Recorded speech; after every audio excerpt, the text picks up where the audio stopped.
Well, we know that what it speaks to is the systemic inequities and the structural inequities that tend to visit communities of color, most specifically African Americans in the South.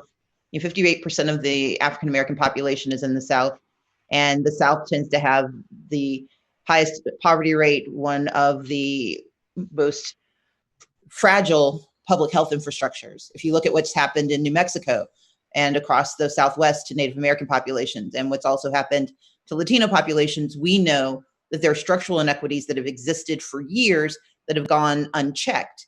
And that means that in the midst of an economic and a healthcare crisis, the broken nature of both our employment system and the low wages that most of our workers make, coupled with the inability for our public health system to adequately meet their needs, has created a perfect storm of bad.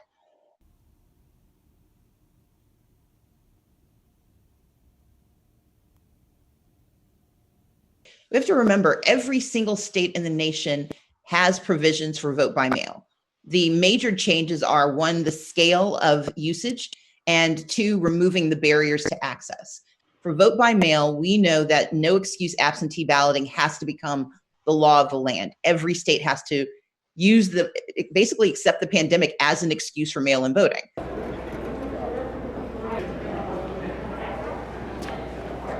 As Democrats work to expand access to the right to vote for all Americans, Republicans are doing their level best to limit that access. Why would we want to limit access to our democracy? That should be a question every person asks. And that should be a strong warning signal that there's only one party that actually cares about true democracy, small d democracy, which is not partisan. It's about how we as individual citizens make our voices heard in our country. And that demands that we have access to the right to vote. That no matter who the nominee is, that they are focused on voter suppression, because no Democrat can win the White House if we don't solve the issue of voter suppression.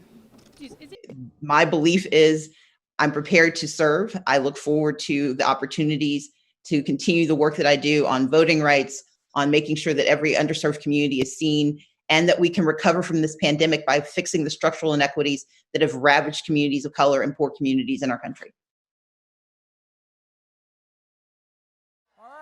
Let's get to work. Thank you. May God bless you all, and may God protect our troops. I do. I think that a woman of color can be a strong signal and a strong partner. However, I know that Vice President Biden doesn't take any community for granted, and that should he not choose a woman of color, I believe that if he has the right reasons for his choice, that the communities, especially communities of color, most importantly, want a leader who believes in them, who sees them, who doesn't demonize them simply because he's unhappy with his poll numbers, which is what we've seen happen with Donald Trump.